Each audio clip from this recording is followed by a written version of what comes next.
for the National Lawyers Guild and the MC for today's strike. I just want to give a little context to what we're doing and then pass it on over to Ashley, who will tell you more about the NLG. So we're joining at least 18 other cities today having the Law Strikes Back rally, really talking about what the new administration is doing in terms of running roughshod over our rights and people. Right? That's why we're here? Yep. Yeah. Okay. So I was thinking about this as I was biking over, and I was thinking, is this new? Is this new? No. What we're working with?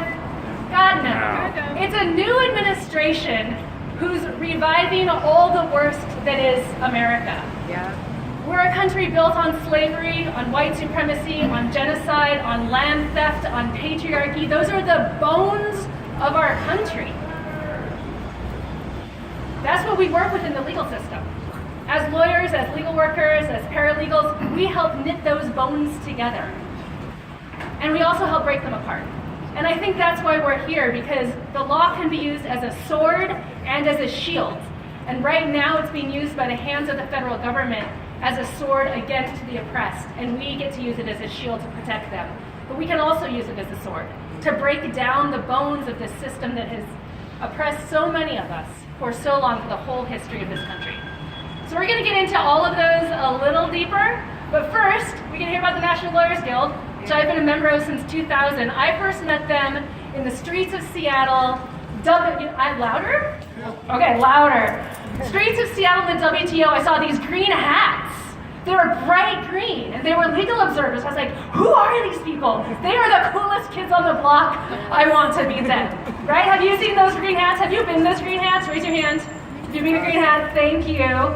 That is the most visible thing the National Lawyers Guild does, but it's far from the only thing it does. So I'm going to hand the mic over to Ashley Albies, the wonderful chair of the National Lawyers Guild Portland chapter, to tell you more about the NLG. Yay! Thank you, everyone. Thank you for showing up. I mean, step one sometimes with lawyers and legal workers and legal folks, we're not so good at being organized, right? A lot of us don't have organizing backgrounds. Some of us do and are really good at it. And they can step in and help organize events like this and get people riled up. But step one for folks who are new to this, who are new to social justice movements, is showing up. Part of why we wanted to have this event here today is so that people could see each other and connect. There's a lot of efforts going forward. The ACLU is working on a lot of stuff. The NLG is working on a lot of stuff. Lawyers for Good Government is working on stuff. And we want to make AILA, American Association of Immigration Lawyers, is working on stuff. There's a lot of fantastic legal organizations that are doing solid legal work. We don't take the time to sit and talk to each other and look at each other and connect with each other and say, I have your back, you have my back. There's no possible way one organization can tackle everything and play defense and offense to what we're facing right now. So we all need to make sure we look at each other, we take stock of each other, we support each other, we refer people and resources to each other, and then we provide our own resources to each other. That is critical for a legal organization or a legal movement to support social justice work, both here and nationally and internationally. So about the National Lawyers Guild, it's an organization of lawyers, law students, legal workers, and jailhouse lawyers in the service of the people, to the end that human rights shall be deemed more sacred than property interests. And I need folks to actually think about what that means. That means that it's a critique of capitalism as we know it. It means that we look at human rights, and those are more important than financial interest in the Dakota Access Pipeline. That indigenous rights are more important than transmitting oil and destroying the environment. And that we need to be thoughtful and considerate and critical of the reasons why people are taking to the streets, why people are engaging in direct action, why people are standing in solidarity with movements, and be thoughtful and honest about why we're engaging in this work. The National Lawyers Guild is the nation's oldest and largest progressive bar association. It was the first one in the United States to be racially integrated. Our mission, as Brenna has mentioned, is to use the law for the people, uniting lawyers and legal workers and jailhouse lawyers to function as an effective force in the service of people. This is achieved through the work of our members. We're a largely volunteer member organization. Our numerous organizational issues, committees, caucuses, and projects reflect a wide subject of intersectional issues.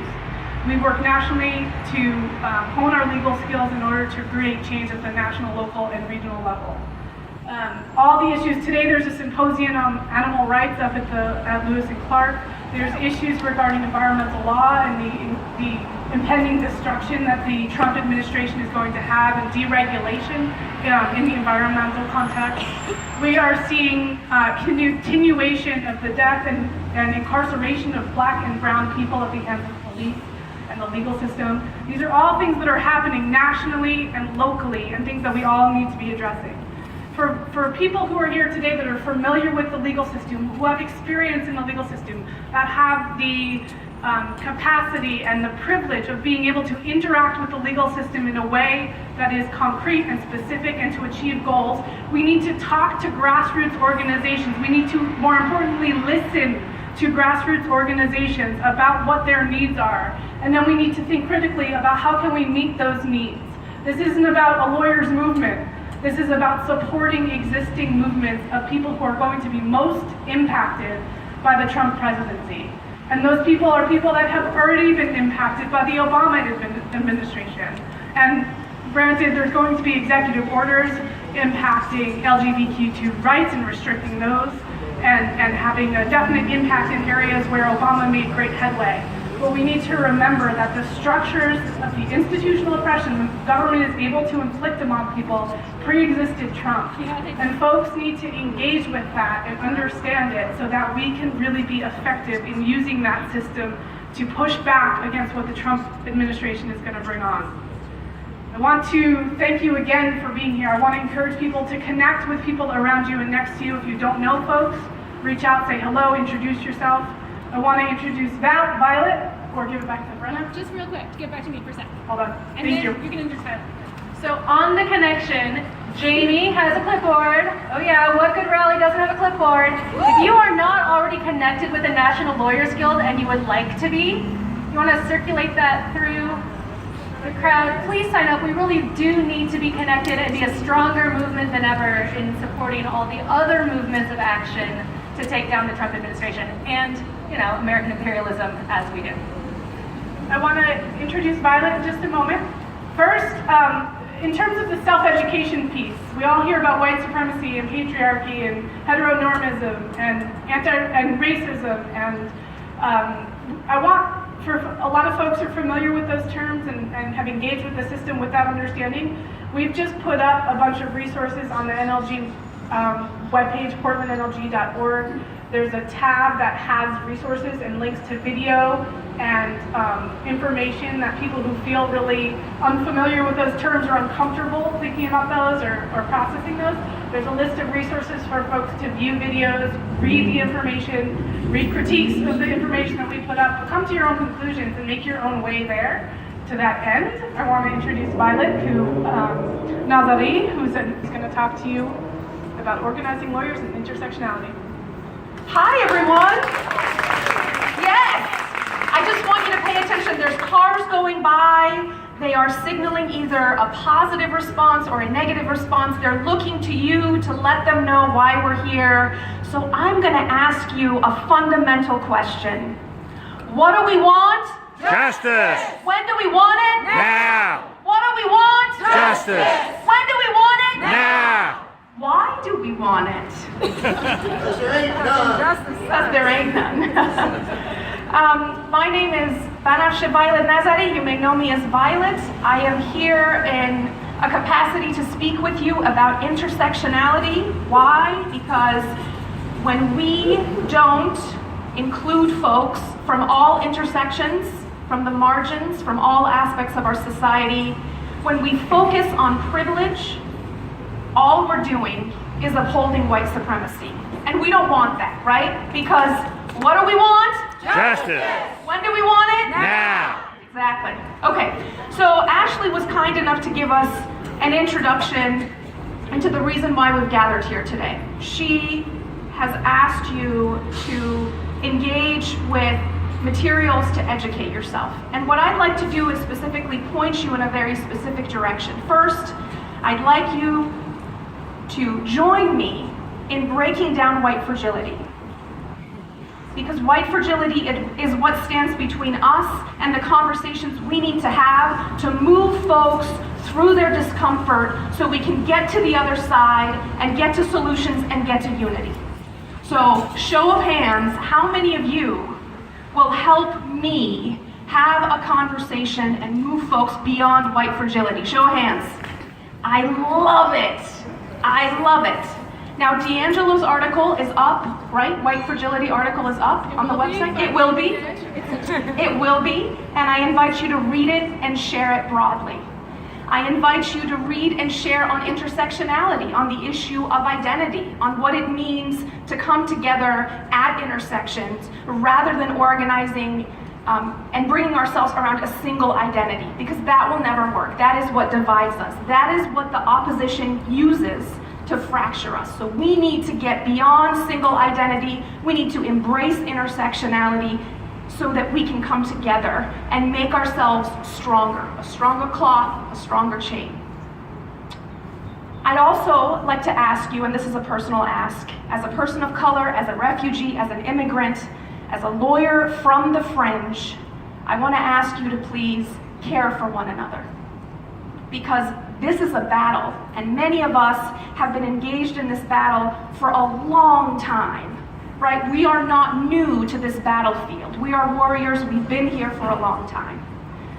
Others of us are new and they want to engage, and I love that. I love that we're growing our army. I love that we're growing our army. And to do that, we need to educate ourselves, all of us. But in that process, we also need to care for each other.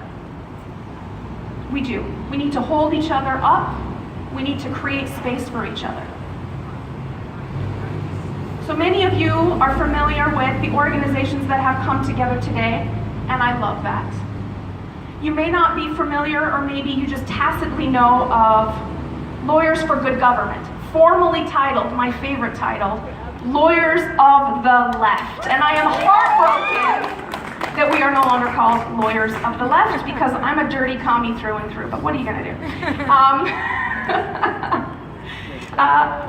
Within that space, we have topic and issue groups, people organizing to be responsive with our community, people looking to make community connections so that we can tie our lawyers to the community members and groups that have been active for decades, for years, who've been waging a path for us, all of us, for our benefit. One of those issue groups is safe spaces.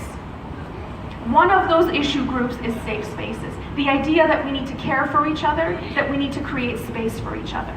So my personal ask, as a lawyer of color, as an immigrant lawyer, as someone on the fringe, is help me create safe spaces for all of us. And with that, I'd like to turn it back over. I'd like to thank you and just take us out with one little question. What do we want? Justice. When do we want it? Now. I love it.